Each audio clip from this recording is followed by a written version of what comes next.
Thank you so much, Erica.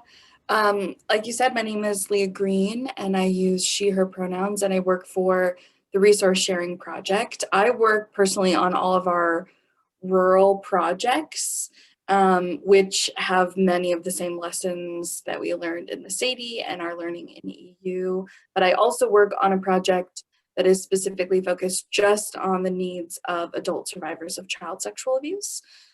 And I'm certain that will wind its way into this conversation. Mira, do you want to go next? So my name is Mira Yusuf. I'm with Monsoon Asian and Pacific Islanders in Solidarity, and also a program under Monsoon called the National Organization of Asians and Pacific Islanders Ending Sexual Violence. So we are one of the partner organization of Elevate Uplift, and I'm also one of the consultant for the SADI project when it was a SADI project. So I've been with the SADI project for a long, long time, and now it continues. So yeah, so thank you for inviting us, and I apologize for the last time, because the last time it was supposedly me and Guadalupe of MUSAC, and we just totally just did not have it in our calendar. So both of us were like, oh my God, we missed something. So me and Guadalupe will be at the last one on the next one. So hopefully you can all join. So Leah, how do you want to proceed? So should we just do a check-in question? Yeah. Thought I hit unmute. Yeah, let's do our check-in question. And then maybe when we finish our check-in question, I'll just do the tiniest little recap of the part one of this conversation. Okay. So I think since there's only a few of us, maybe you could kind of just unmute yourself. So our check-in question is something fun, and hopefully you all did this prior of joining us today. So the question is, what did you have for lunch? Do we even think about that, since some of us are working from home, right? So who wants to start? Salad from Pamela. What kind of salad, Pamela?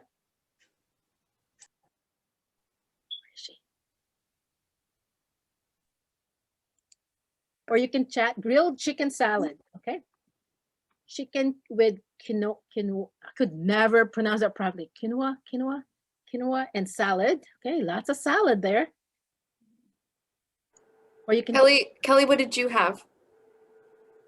Well, I'm on Noom, so I'm very regimented with my food. I'm also celiac, so I can't have gluten. So I had a spinach wrap with a turkey sausage and cheese and lots of veggies in it with hummus.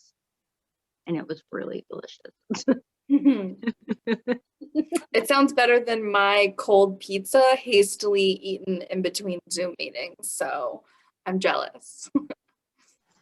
Yeah, that sounds amazing for lunch. Feel inadequate. I didn't have all of that. I go into my refrigerator and I look and I kind of sling stuff together and hope for the best. So sometimes it does not always have a happy outcome. Jasmine said she had hummus when pita with veggies. Very healthy. Mm-hmm. Ellie is also celiac. And then Cynthia said tuna. Tuna with what?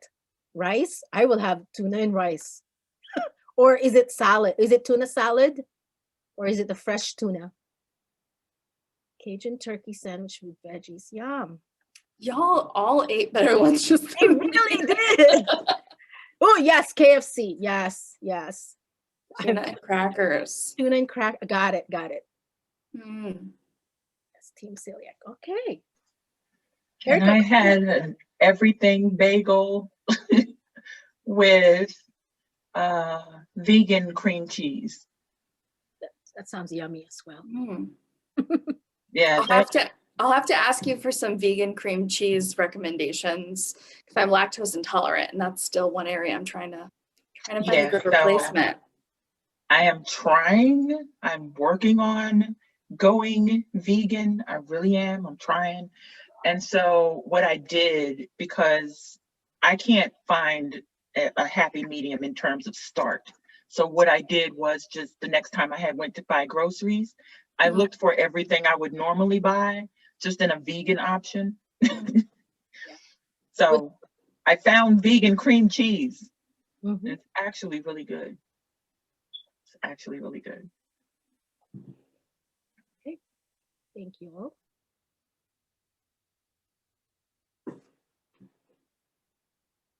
Well, I think just about everybody got to tell us about their lunch. I'm glad you're all fed and happy and with us, hopefully happy.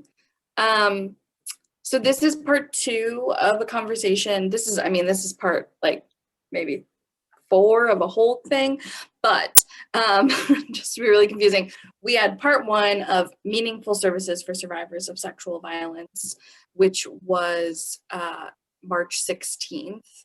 And I hosted part 1 with Valerie Davis. So if you joined us for part 1, we did sort of an outline of what the sexual assault demonstration initiative was and many of the lessons that we learned from the sexual assault demonstration initiative, which this whole series is sort of based on those lessons.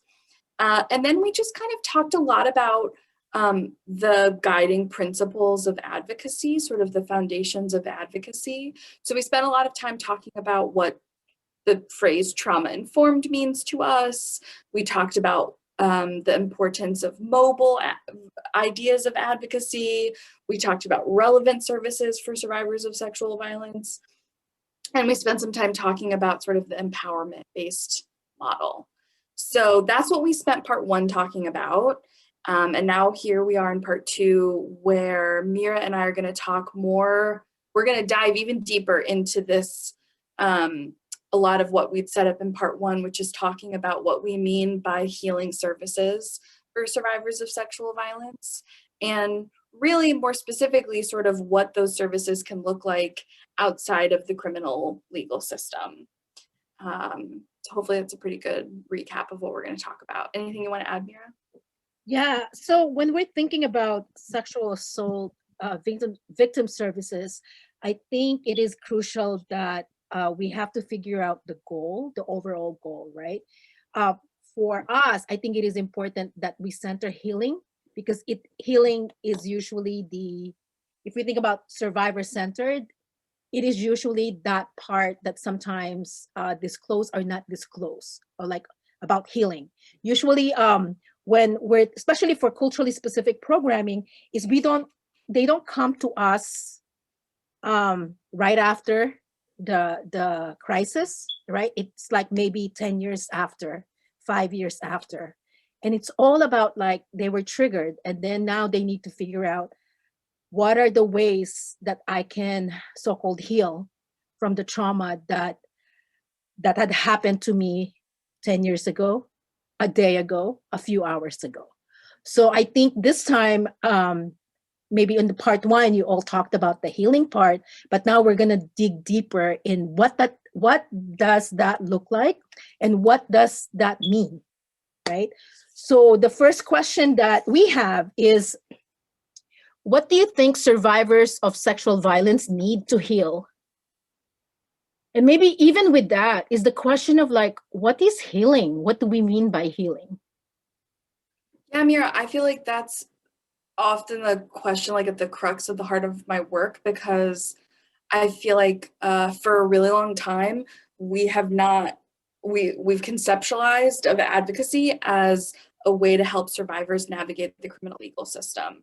I feel like even if that wasn't explicitly what was taught to me in advocacy training, it certainly is what I learned implicitly by doing the work and seeing the priorities of my advocacy organization and seeing the kinds of things that I was taught to memorize or the things I would do on a daily basis. It felt like the idea of advocacy was to help people navigate that system, that's what we're advocating for people to do. And it was a really big shift to my advocacy work to see the idea that helping survivors from sexual violence heal from their trauma would be the center point of my work. And that could include the criminal legal system, but it also can include a lot of different things. And like you said, could be a better center for when someone doesn't really even have the criminal legal system as an option anymore. Folks that don't feel like the criminal legal system is safety or is justice, which is a pretty significant portion of Americans. And for survivors that come to us like a really long time after the abuse happened. Like I said, I'm working on a project right now that focuses just on the needs of adult survivors of child sexual abuse. And so much of what our project is grappling with is the fact that for the vast majority of states and US territories, that if you're coming forward, years after the child sexual abuse, the criminal legal system is just completely not an option to you.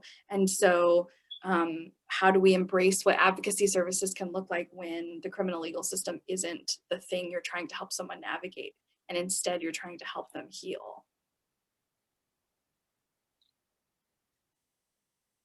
And then usually, and I think that's also the question of like, what does justice looks like? And when we think about healing and justice, right?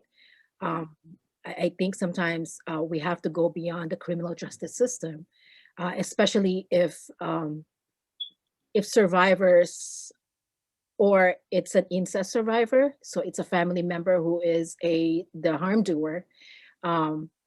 Maybe that person did not want to go through through the criminal justice system because they are family. I think that's maybe for them, healing might just be that person apologizing, or like something that is for them, that is like deeply, like how do they want to heal from that trauma. And then in addition to that, when we think about healing as well, I think goes to the next question that we have about the healing process. The healing process is not a straight line, right? And healing is also not just about, it's also about the physical. I think sometimes, most of the time, when we do programming specifically for working with sexual assault survivors, is we're forgetting about the physical, because everything that had happened is somatic, right? So it's the physical self that was harmed. So therefore, how then do you create a way where healing includes the physical? It includes the sexuality of that person, or even like inclusion of how do you give back, or how do you provide a space for the victim survivor to heal sexually, right?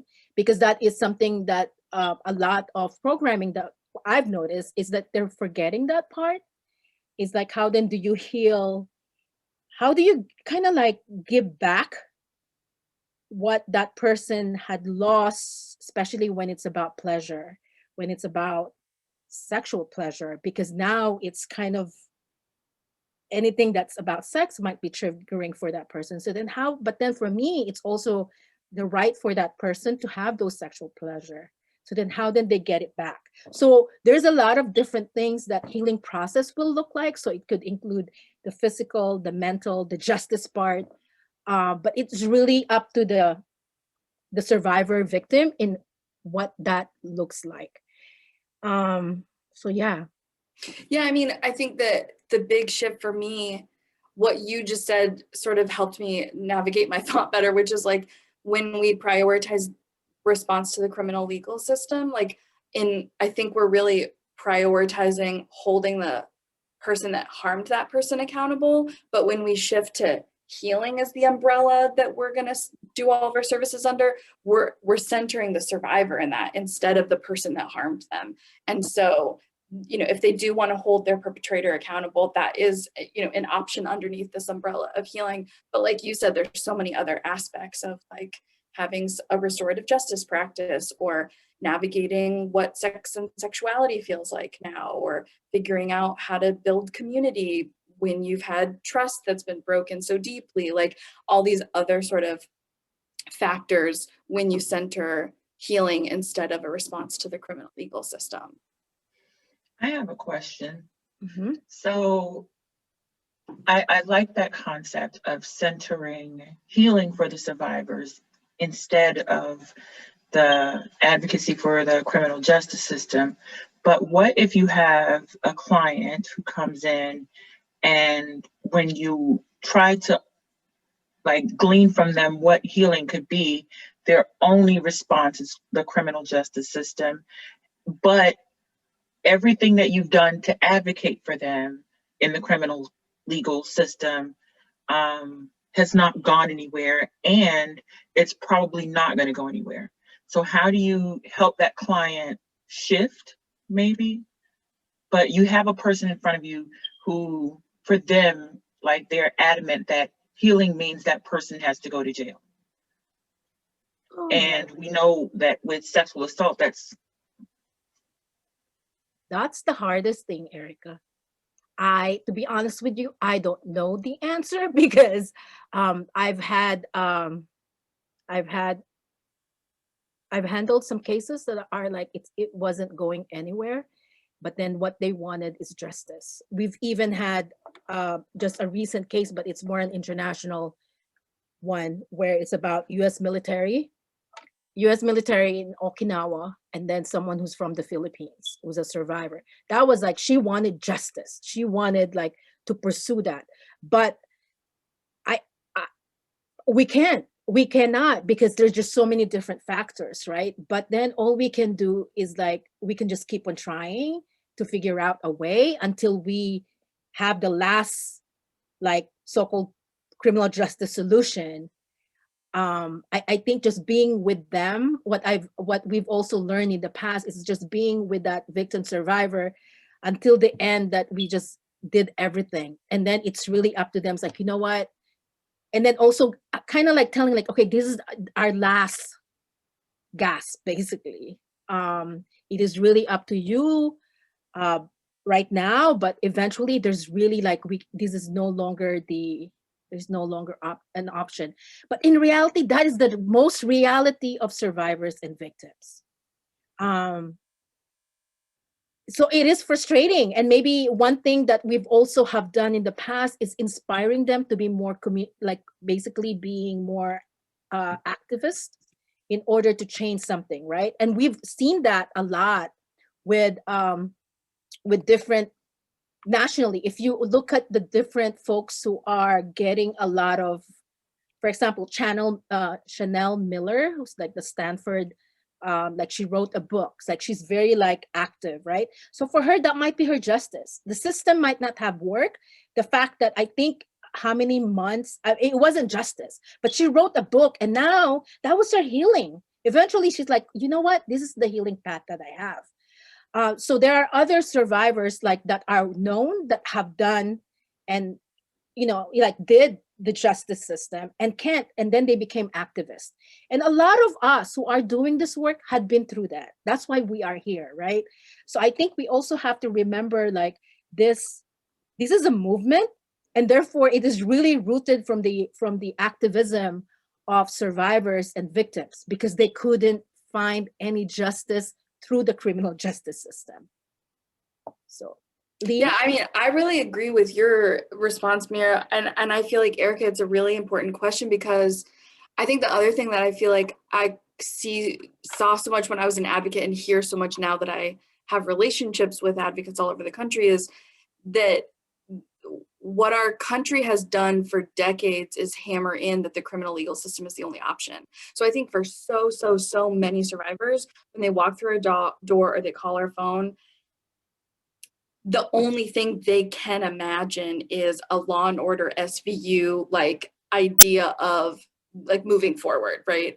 And so I'm never going to tell someone that what they want, like I don't agree with or whatever. Like it's not my life. I'm going to help them pursue whatever it is that they feel like is going to be healing to them. But I think a lot of people need the time and the space with someone to be able to undo some of these concepts, that the only way to move forward is that. And that might be the whole process of trying over and over again to have someone with some amount of authority in your community hear you. And so often that is law enforcement. And so like, I just think that we have to recognize that like, that's the only form of justice or healing that anyone has ever seen. it feels like in a large scale. And so it's what people are going to ask for until they find out that there are other things they can ask for. And so sometimes it's just building a really long-term relationship with someone where they can explore, and it might take them a year or multiple years to wrap their idea around that what they've been pursuing isn't helpful or not an option anymore, or isn't the thing that they thought that it would be for them. And exactly like Mira said, I think a lot of times what it comes down to is people just want their voice heard, and they feel like law enforcement and the criminal legal system is the space for that. And when that's not an option anymore, like finding another, like pivot, let's find another outlet. How else can you have your voice heard in your like small community of like your family and your friendships and the people that are close to you, or your, community with a capital C of like the area that you live in and the community and town you live in, or your state. Like, how can we have your voice heard? So often that's activism. And then be with them in their grief. I think that that's the hardest part of advocacy is, at least when I started this work, I was like, okay, I'm gonna fix everything for survivors, like that's my job. But like, unfortunately, it's not our job. And a lot of the hard parts of our job is that our job is to be with someone in their grief when there is nothing left to do, and to sit with humans in their like hardest hour of navigating that, and so that they're not alone. Yeah. And to remind survivors that they can always come back to us, that like maybe we've gotten to the very last bit of the criminal legal system, our last opportunity, our last option, and it doesn't fall through, it falls through. But to be able to remind people that if in 5 years time, in 20 years time, in a year's time, if you have changed your idea of what you want to pursue, or you have a new idea, or there's another thing you want to explore, that like you can always come back to us, and that like we're still ready to pick up our relationship with you at a moment's notice when your ideas of justice have changed, or you get an inkling of something that might start to feel like healing for you that you're not sure what to do with, like to remind people that we're always going to be able to be there for them long term. Because I think I always talk about how I feel like advocacy services are so different than every other kind of service in our community, where like people are just so unused to being the one that gets to set the terms of a relationship with a service provider in their community. Like no one else does that. Like that you get to come back whenever and in whatever way you want to services. Like that's not how most services in our community are set up. And so just trying to relay the weird coolness of advocacy, that like you can keep coming back to us and our relationship can be whatever it is that you want to do. That makes sense. Yeah. Ellie has a question here. It's about closure.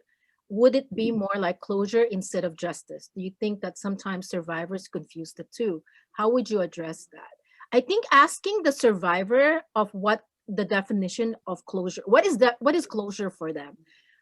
If they said justice, but what is really justice for them? I think having that conversation with a survivor is crucial, because some folks would say closure for me is if he goes to jail. Closure for me is when he just admit that this happened.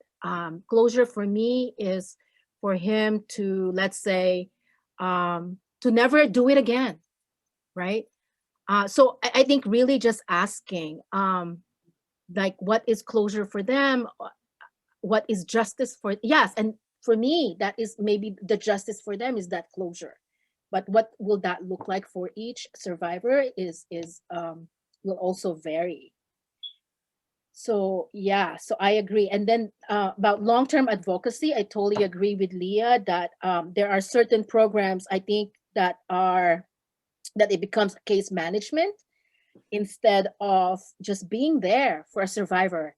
Like they might come every day and it's okay, right? But it's really up to us to say, okay, I only have an hour today. And it's okay to say that, but you yourself, because you have to self-care, you cannot be with a survivor all day just because she wanted to. I think it's just important to say, I have 1 hour today, so yes, please come. So having that open door and not having like, case management will not work for SA survivors. And it's specifically if you're building that relationship with them, because building a relationship with someone takes a while. So maybe those disclosures might take a while, right? And then also, I think I would like to kind of complicate this, where what if the harm doer is also a victim of sexual assault? So what then do we do, right? So I think there's this complexity as well. Um, yeah, that sometimes we have to look at is the harm doer could also be a victim or survivor of sexual violence. I mean, that's the, like, we also have to kind of like be aware of that one, there's a complexity in this, in the work that we do. There's because people are complex, so therefore I think just being aware that someone who is a harm doer does not mean that they are also like we're not a victim or a survivor, or even, yeah. What about immigrant SA survivors and not familiar with legal system here? Yes, and I think this is whenever we're working with immigrant and refugee communities from the Asian and Pacific Islander communities, and most of the time they are not familiar with legal system, but then they are also not familiar with the term that we use. I mean, when we ask, like, for example, communities from Burma will say sexual violence, and they were like, what is that? So then you have to explain, oh, did someone have sex with you without your permission? So again, it's also the language and the context that you have to like explain because of language issue as well. But it's also like, do they even understand? Is there even a term or a word for that in their own language? So it's not just the legal system that they might not know, but it's also like what had that happened to them is sexual violence. They might not even know that it is, right? Leah, do you have anything to Yeah, I add? mean, all I was gonna say was that, like, for I think a lot of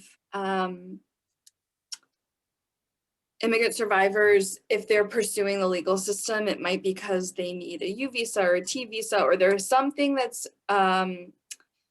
that is requiring them to work within the legal system to, or maybe that, or also the option that like they find it healing to be working with the legal system. All of these options, but I just want to say also, it's what I always have to say, which is like, don't only offer healing resources within the legal system. Help them navigate the criminal legal system. Help them navigate what it is that they need to stay in the country, or whatever it is that their desire is to work with the criminal legal system. But remember that, like, when cases are over, if they win a visa, if they hold their perpetrator accountable, if they have any kind of positive outcome, it doesn't fix all the trauma that they went through. And there's still going to be many areas of their life that they're going to need to navigate and have been impacted by the sexual violence long term. So that's just always my plea with anyone is, particularly with survivors that have like complex relationships to the legal system, our legal advocacy can sometimes eclipse any other form of advocacy that we offer, because it's nuanced and we have to learn so much about the system, and there's a lot we need to communicate, and we should be doing that. But I just always want to remind you that there's also other forms of advocacy and healing resources that we can and should offer those folks.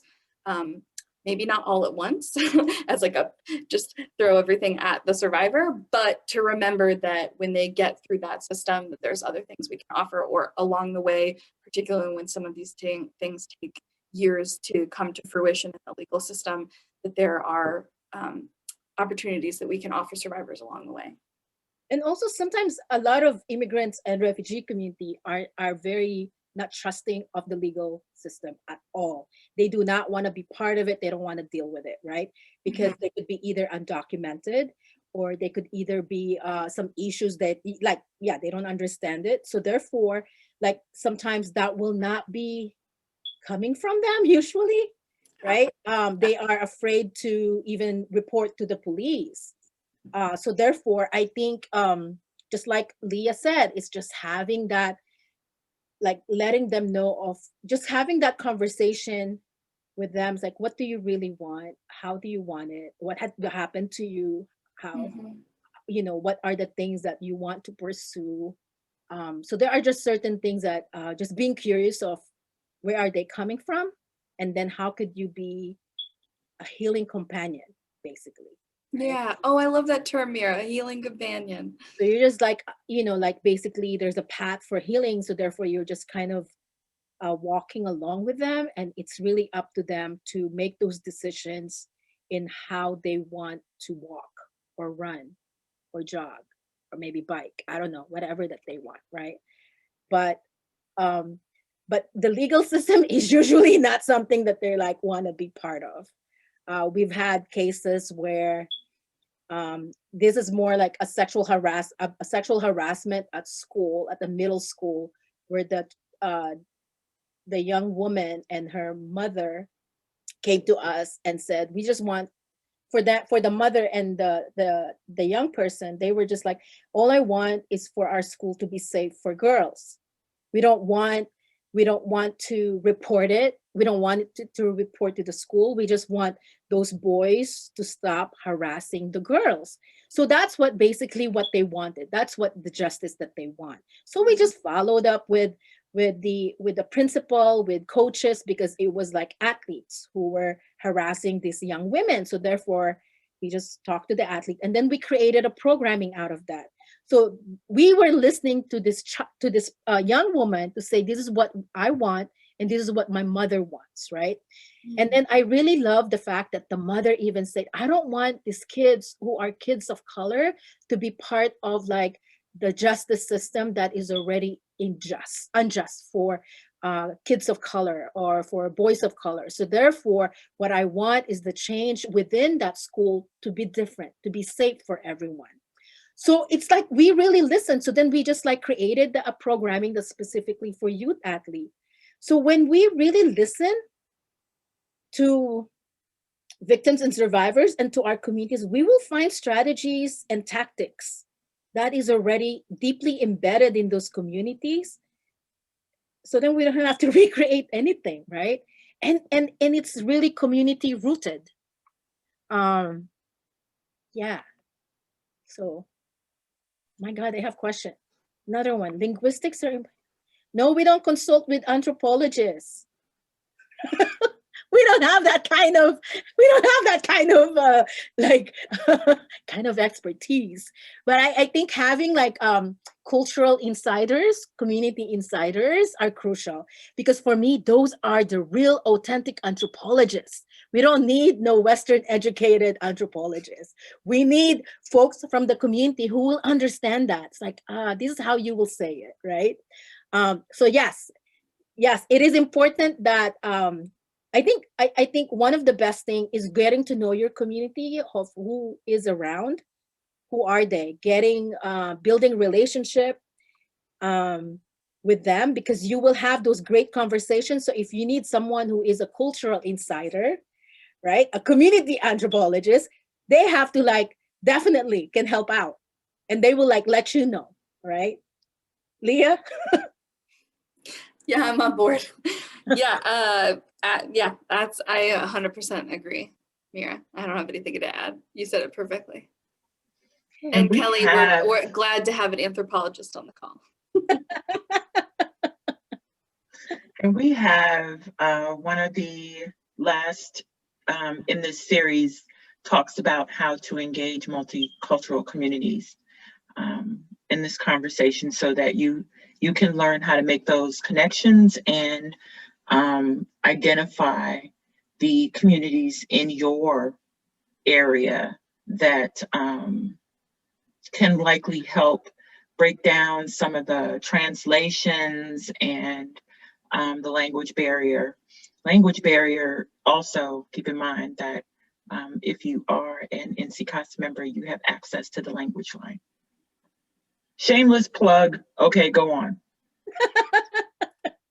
Well, I actually wanted to back up to a question that Mira had asked that I did not get to everywhere I wanted to go, which was like, what do survivors of sexual violence need to heal? As I feel like a question you kind of put up at the top, and then we kind of jogged off into sort of what is healing.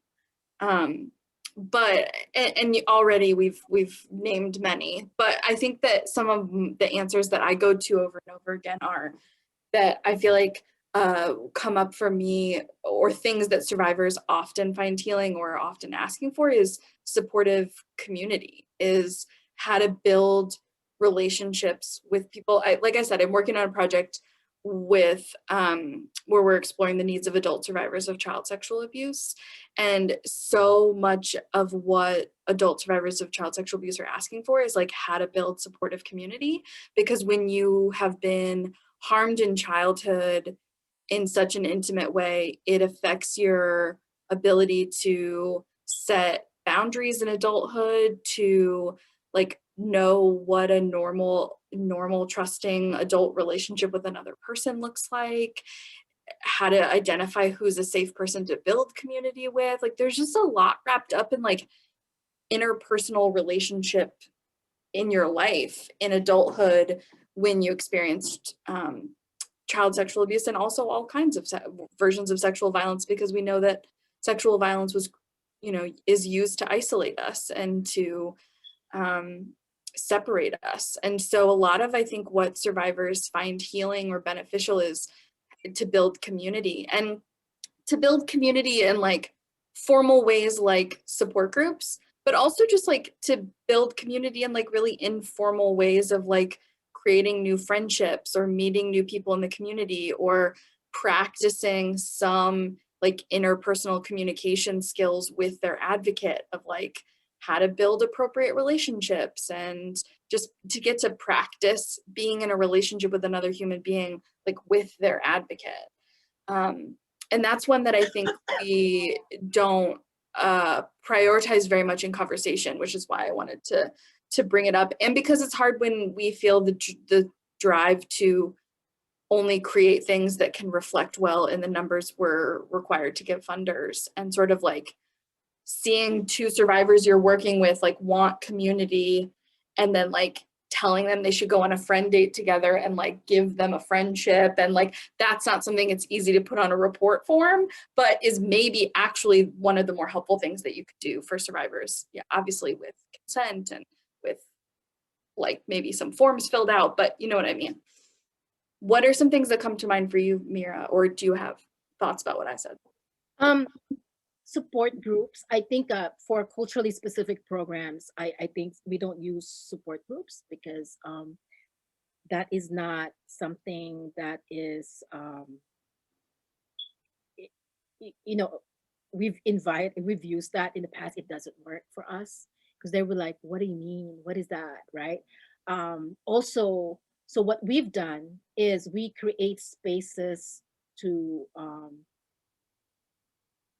spaces where they learn something at the same time that it allows them to have conversation. It allows them to talk to each other. Mm-hmm.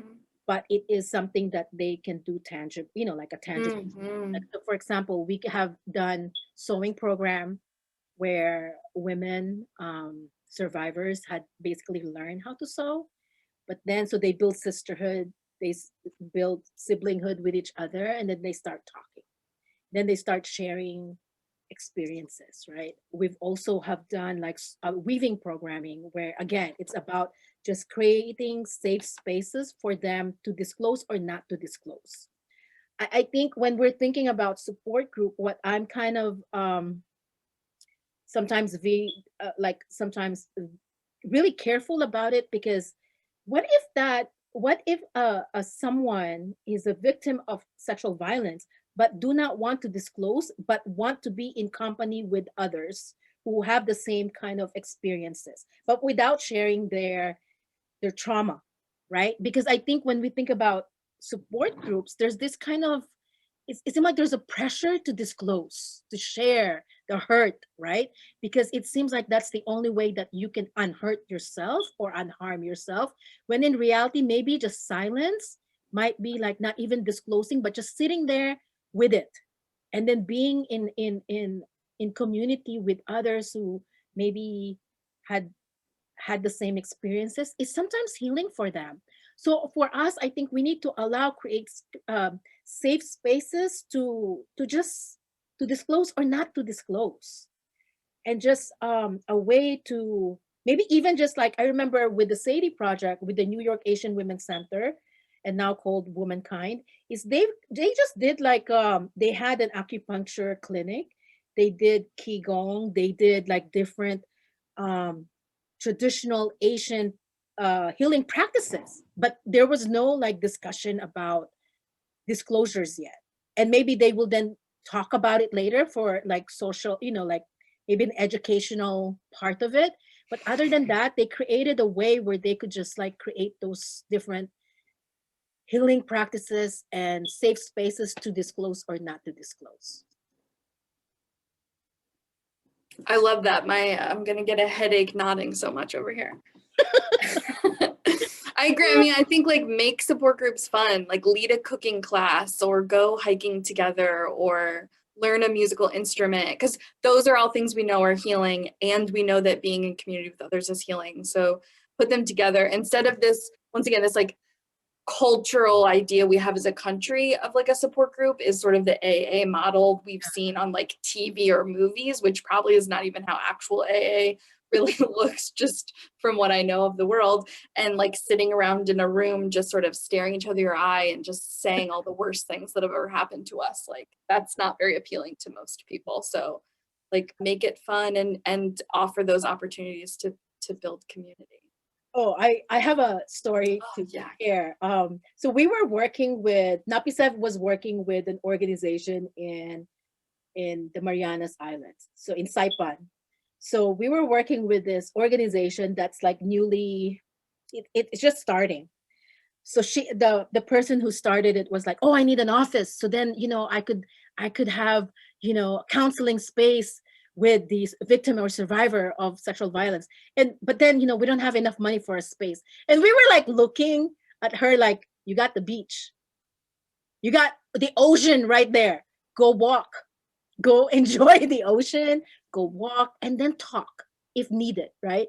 So I think we tend to like think of us like just this therapist or a counselor, like that we need the right chair, the right desk. It's not. I think sometimes it's just walking together, because sometimes folks can tell you their deepest thoughts when they're not looking at you, right? When they're just facing this way. Because have you had situation where you're just driving, and then maybe you're driving the survivor back home, and then all of a sudden she's like opening up and disclosing all this stuff that she didn't disclose to you in your office, but she's disclosing to you because we are just driving, looking ahead. She's looking ahead and then sharing, because for her, that was like a safe way for her to disclose some deep stuff, right? So again, it's like creating those different spaces just to talk. Okay, so I have a question about that now. Okay. How can you, I'm not sure, the crowd we have on today, but as advocates, they hear these things and they sound really phenomenal in terms of different ways to engage survivors in their own healing. How can you talk a little bit about how you can get the organizational capacity to support you doing things outside of what is the norm? Because, as an advocate, sometimes they expect you to be in an office constantly. And for that organization, that's where you do your job, in your office, right? You are in your little advocate office. If it is a cubicle type space, if it is a separate, some folks are at family justice centers and things like that. How can advocates and staff encourage their leadership to be open to some of these different healing modalities, and sometimes stepping out of the office in order to have meaningful conversations with survivors? Just play this recorded webinar for your leadership. Perfect. Yeah, that's one. Second, I think this is the reason why the Sadie Project really value or had promoted that the one who are in leadership needs to be part of the training. Because in order to have organizational change, sometimes it is not the advocates who kind of like, in reality, there's no power, right? It's really the ED, it's the program directors that will need to make those changes. Therefore, how then, so they need to be part of the training. They need to be part, yeah, they need to listen to this in order for them to say, we're not doing it right. Like we cannot, and then also I'm just kind of wondering, this is a question now. During COVID-19, most of us are working from home. Had that changed? How do you change your own practice now in comparison to pre-COVID, right? Will the leadership be able to like tweak it? Because they needed to tweak it, right? We needed to tweak it. So I am just kind of wondering what is your organization keeping now, like that now that's being practiced? How do you now provide those services remotely? What will you keep and what will be changed? Because I think now, right, Leah? I mean, it's like, yeah, I mean, I think there's a really big opportunity here to use the lessons we learned in the last year, where not all programs, and not for a whole year, but many programs and for a long time had to pivot from, you know, when leadership, I think a lot of times why leadership wants you to work out of the building at your desk is because there is an inherent distrust that employees, if they're allowed to move about the community, if they're allowed to set their own schedule and their own pace of services, will somehow, you know, use it to their advantage to be bad employees. And I think the last year has forced all of us to have to get a lot more comfortable with the fact that no matter what role or position or job you have across the country, that many people had to pivot and work from home, and their supervisor was not going to be able to see them 24 hours or 8 hours a day watching you do your job. And we had to all get a little bit more comfortable with the discomfort of not being able to like look over the employees that we are supervising. And so I think that there's something there, Mira, in using that as a platform, a jumping off point to say, then maybe it's not beneficial for me to be sitting at my desk all day doing the same thing. If we're able in the middle of a pandemic to see how it is helpful to survivors that we change our services radically, then, you know, we have the ability to change our services radically, or to change the way we are able to provide those, I think is maybe where you were, is where I saw you were going. Yeah. But I'm with you, Mira. I think that in most opportunities, advocates are taught to advocate for what is best to survivors to every single person except the agency that they work for. That's where we want you to stop advocating, and we're going to tell you what's the right way to do stuff. So it's really hard. And I think what's helpful is that, you know, this webinar is doing that, you know, NC CASA is advocating for this, that, you know, since this SADI was put out into the world, that like OVW is making real changes based on the information we learned in the SADI, and like that a huge percentage of our like federal funds is saying like, this is a lesson that we've learned that we all need to encompass in our work, is that services shouldn't be only provided from a desk in an office. And as someone that heads up our rural services at the Resource Sharing Project, like it's just, you're not gonna meet your community in a rural area if you're stuck at a desk in an office.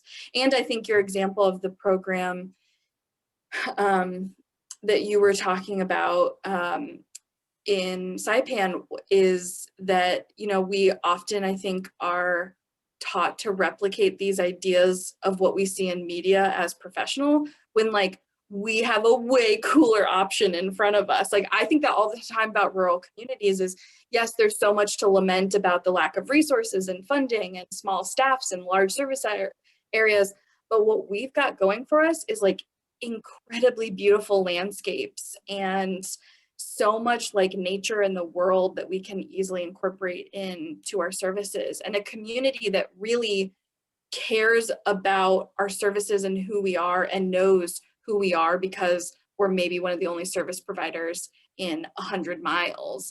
And so I think that there is a lot there that we can use to make really cool services if we just stop trying to replicate an idea of what we think is professionalism that is largely just based in like white supremacist model of like professionalism. I just also want to kind of quote Melissa Smissick, so one of the OVW grant managers, because I was one time talking to her, and because I run a culture release specific program, we, you know, that's our target. So we were just having this conversation, and she just said, why will you replicate mainstream services when it doesn't even work for white survivors and victims? So for me, I was like, oh my goodness. And Melissa is a white woman. So coming from her, she understands it does not work. It does not work. So why are we replicating it? Why do we keep on doing this? How come we cannot think differently? So I have been using that as a way to kind of get culturally specific programming to say, can you not do that because it's not working for mainstream program? Because I think we are conditioned to just follow mainstream ways instead of valuing that more, because we think that that will be what will be funded, right? I think it's all about like, what can we do that they will understand that our services is effective, instead of looking at it like this is instead of like saying in your programming, saying like, this what works for the survivors that we're assisting. It's not about like, we're going to get funding because we will say all this stuff, but in reality, the practice is different. So it's also, Leah, it's also not just about leadership, but it's also the funders. And I think that is also what the Sadie Project did, is like making the funders look at services differently, right? And then saying that you creating RFPs that basically allow like this really creative interventions that will be effective, instead of us replicating strategies and practices that does not work. And as a matter of fact, it harms victims and survivors more than anything else. So I love Melissa when she said that, and I even like added that to something that I did a keynote for OVW culturally specific programming grantees, and I said that, and I even have to ask her, can I use it because it's so effective? And she's like, yeah, go use it. I said, okay. So yes, so I've been saying that so much, you know. So yeah.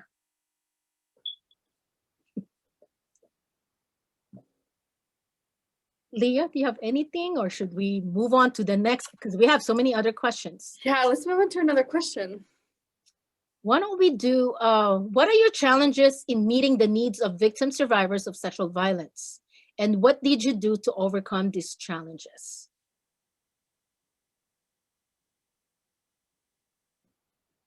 Do you want everyone to answer, or are you specifically asking me?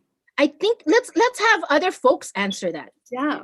Like, please unmute yourself, because we are tired of hearing each other. or if you need to use the chat box, you can too. I know some people struggle to unmute themselves. We want to hear folks. Mm-hmm. And that's why I like us hosting webinars in this format instead of like reading off of PowerPoint slides. Is like, Mira and Erica and I are not the only brilliant people in this room. Everyone is. And I always learn, literally always learn something new from somebody that chats in the chat box or contributes to a webinar. So there's the question right there. Please don't be shy.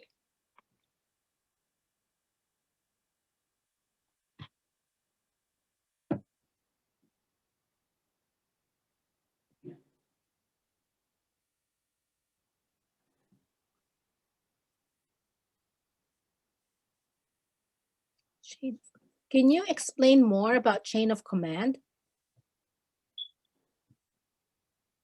Oh, okay. Oh my God, yes.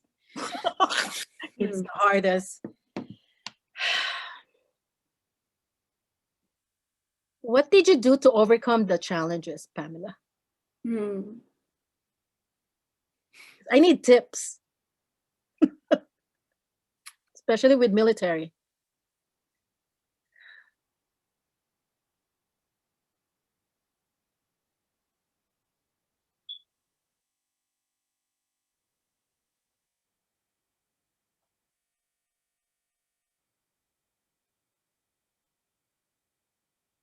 Mm, So Evie said, any additional advice for working with nonprofit leaders who are more concerned about meeting funders' expectations than the needs of their staff and clients? Um, and I think that the two strategies that I most often tell people about are particularly if there's like a specific thing that a program is trying to point towards, or like an advocate is telling me like here's this like sticking point that we're really trying to get leadership to understand, like why we should be doing this or why we shouldn't be doing this. And then I usually go back and try to find a publication that we wrote at the Resource Sharing Project or another like national technical assistance provider wrote, because unfortunately, deeply unfortunately, a lot of leadership does not is not persuaded by their own staff member who is sharing something, but is more persuaded by hearing like an outside national expert do it. mhm. I know at the Resource Sharing Project, sometimes we specifically write things into publications because we know that programs we've reached out, like that have reached out to us, are struggling with this, and they just need it written into a national publication for them to be able to take it to their leadership and be like, I am not the only one that thinks this, like read this. And it is sometimes easier. So you can, I'll put my email in the chat box, but if there is ever a specific thing that you're trying to do, I am happy to be the one to do the research to find the national publication that will say so. But the other thing that I sometimes point to is that I agree with what Mira said and what we've been talking about, that so often it is the funders that are the first problem we have to grapple with, that like if we can't make the funders understand a need, that it's never going to be able to trickle down into programs, because of exactly what you're saying, that leadership are more concerned with what the funders think than what they know to be true of the services their community needs. But I surprisingly come across a lot of leadership who, as Mira said, in recent years, we have been able to advocate to funders to make changes in line with, the Sadie lessons or other lessons that our movement as a whole have learned over the last, decade or so.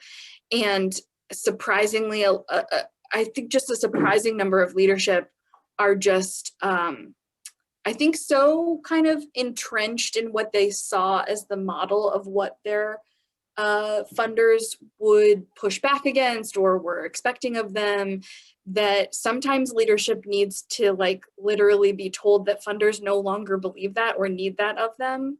If that makes sense. Like, I'm just surprised how often that still happens, that the funder has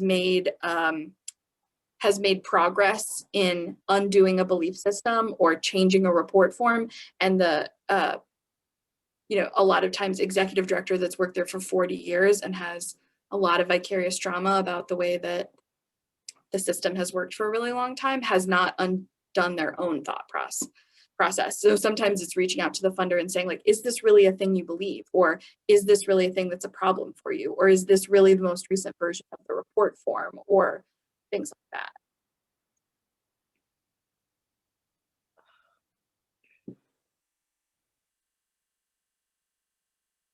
I don't know if you have other thoughts, Mira. I'm just kind of like trying to figure out how I'm trying to figure it out in a way like how then do we, because what I've been noticing is it is also the role of sometimes the coalition.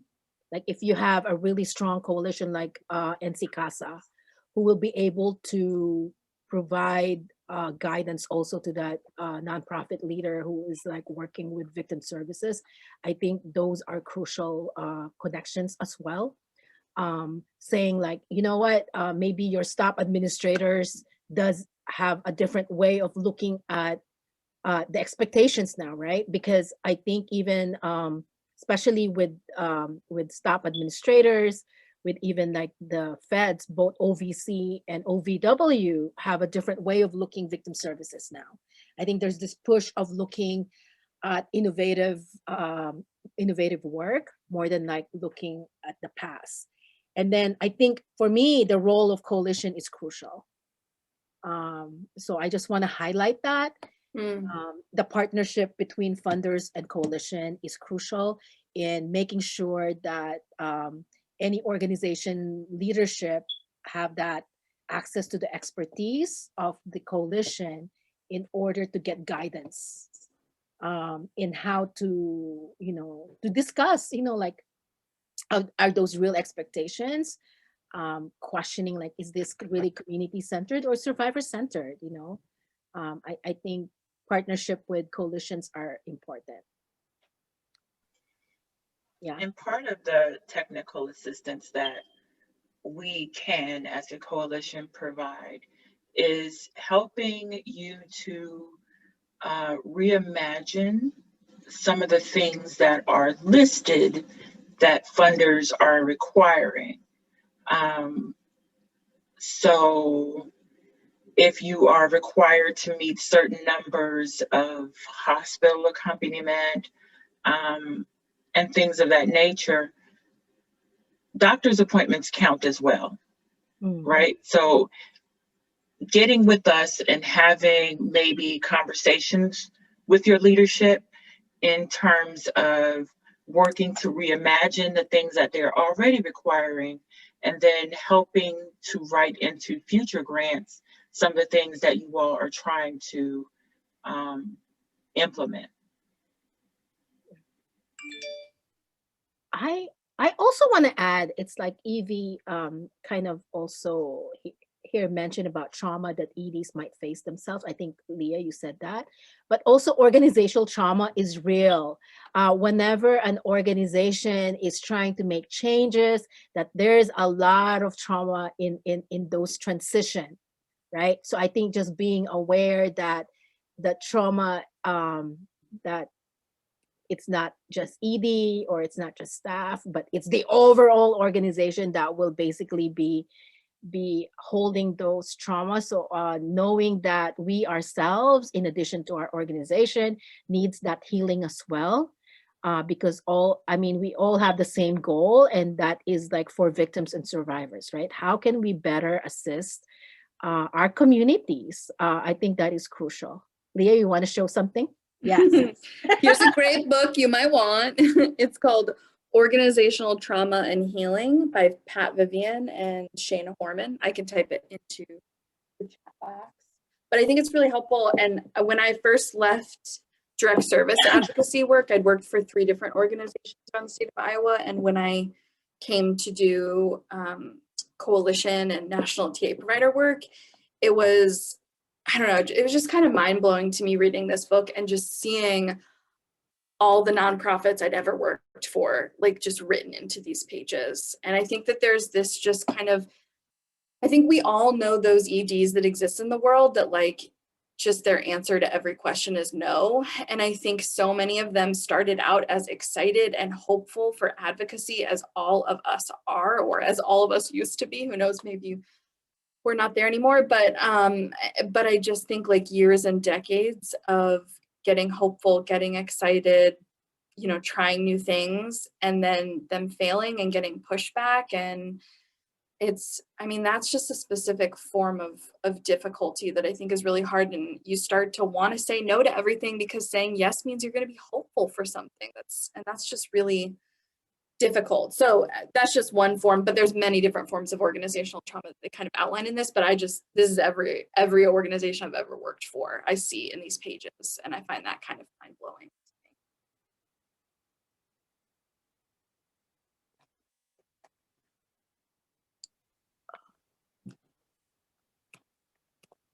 I just want to say that I give props to Pamela because it's, I think, the hardest so-called system in working with is the military, because they are, oh my God, it's like, how do you make changes within that, right? I mean, no idea. How do you make those changes? So yeah, we have so much work to do on that. For me, it's not just in the US, but also military bases in abroad, because we hear so many things, right? So then how then do you, that complexity of law. So when you're thinking about legal stuff as well, if you are in Okinawa, which is a Japanese, it's Japanese, but it's a military base, how then do you really, just that complexity. So yeah. Yeah. So Leah, should we do the breakout room discussions, or what do you think? Yeah, let's do it. Okay. How then do we do a breakout, Erica? Yeah, yes, I agree, Pamela, about the branches of services. Yep. Okay, so in the chat box, I'm going to put the 2 questions we're hoping you will discuss with your breakout room. We'll send you to breakout rooms in like a minute or 2, but those are the 2 questions. And I think if you go to your breakout room and you open the chat box, they'll still be written there so that you'll know what to talk about. I'll probably try to hop into different rooms just to make sure that you have everything you need to talk, not to listen in on your conversation or join, because I think the last time we did this, there was like an entire group that was having like a tech issue or something. So I just want to make sure everyone knows that they can talk to each other. So is someone doing breakout rooms, or do you want me to do it? You can do it. I'm gonna do 3 groups, I think. So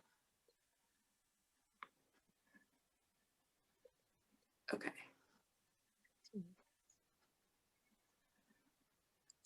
Probably should have done 4 groups, and then the 3 of us could have stayed behind as our 4th group, but yeah, okay. So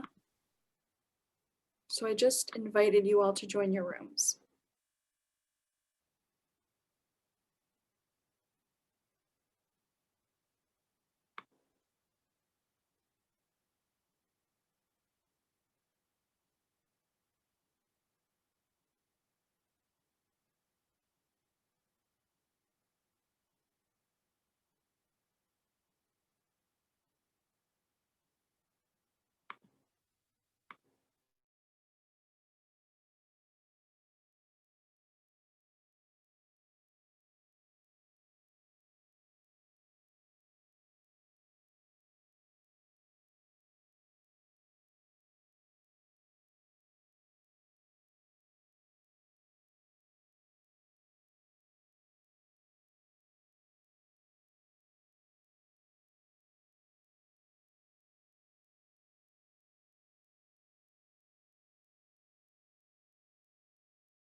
I just popped into room 2. I'm about to go pop into room 1, and then I'll be back.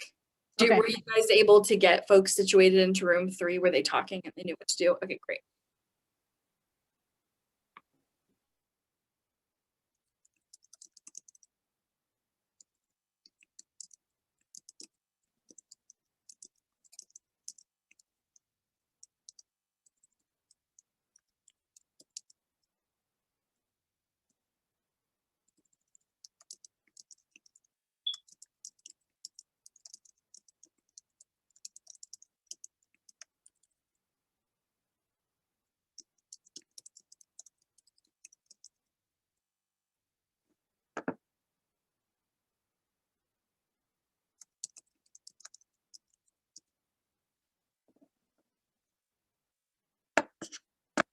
Okay.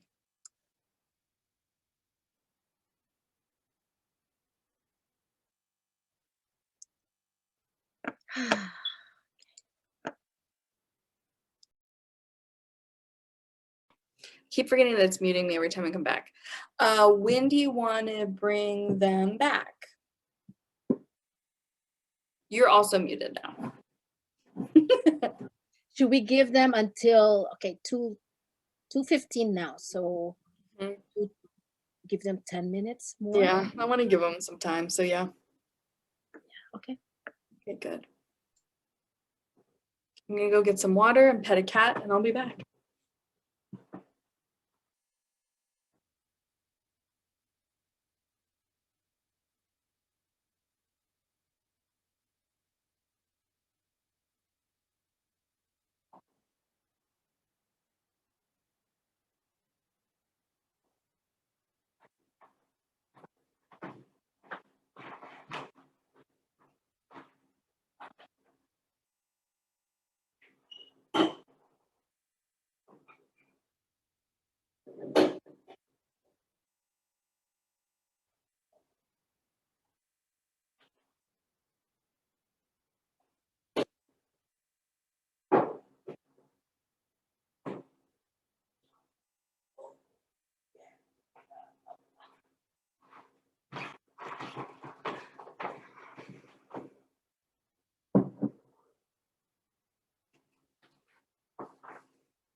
So I gave them about a minute to come back.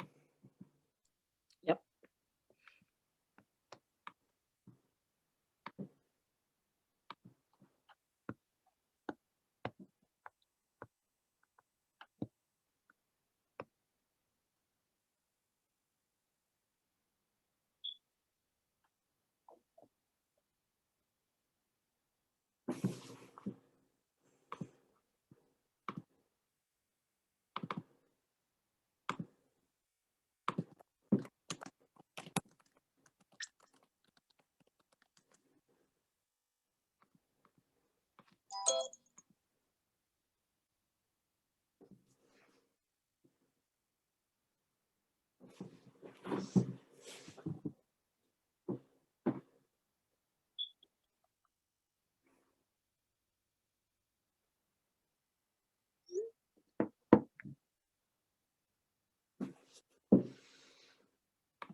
I think everyone's back. Mhm.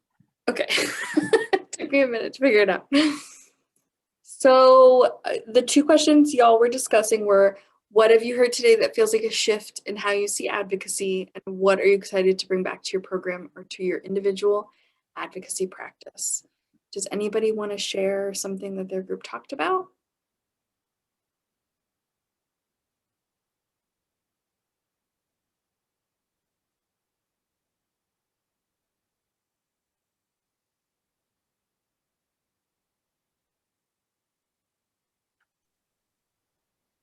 So quiet.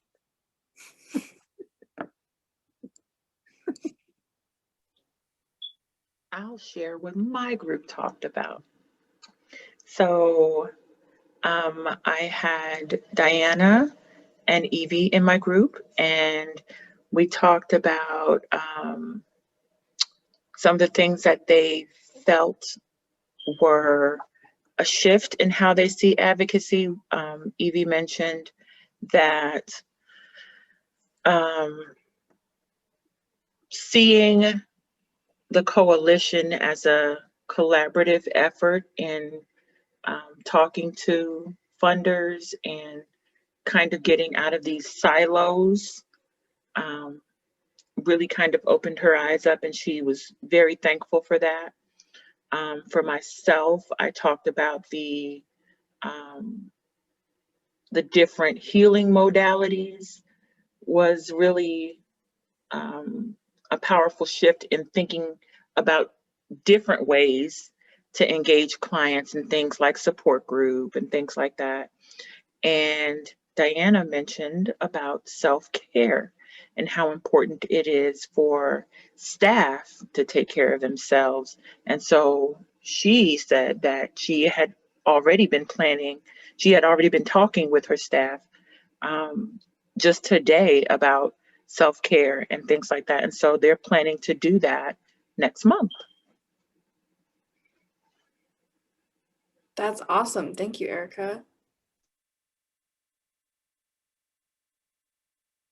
Anybody else brave enough to speak?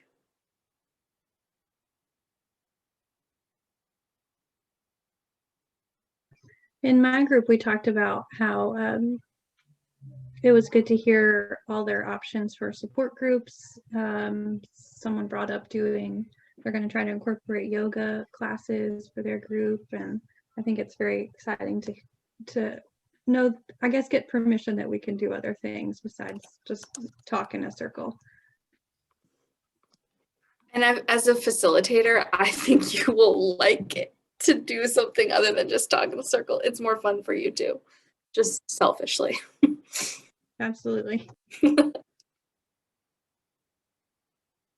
Any other groups that want to share, or any like lingering questions now that we are mere moments away from parting with one another? In our group, hold on, I'm so sorry, right when I get ready to speak. In our group, we're planning, well, in my advocacy, we're planning on having a healing circle this week. And I think a healing circle is a really good way to help people heal, because they get the opportunity to speak and to share what they've actually been through. So that's me. Thank you, Kay.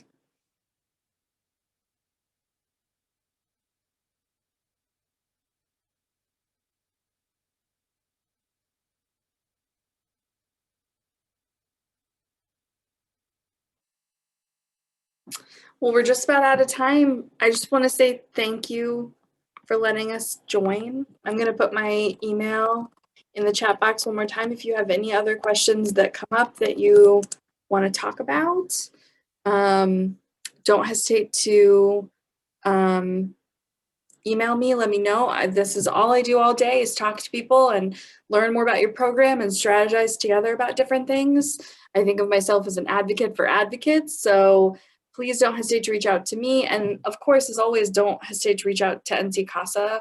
I'm so glad that Evie had this new idea of coalitions, and I hope that extends to everyone, that NC CASA is doing some amazing work and definitely advocating to funders on your behalf. And I'm so grateful that they were able to host us today and put together this whole series. Thank you for inviting me. Thank you, everyone. Thank you, Leah and Mira. So for everyone, I think this is ordinarily the point where I turn it over to Alexandra. Oh, Kitty! But I think Alexandra is indisposed. So as you can see, I have put in the survey for today.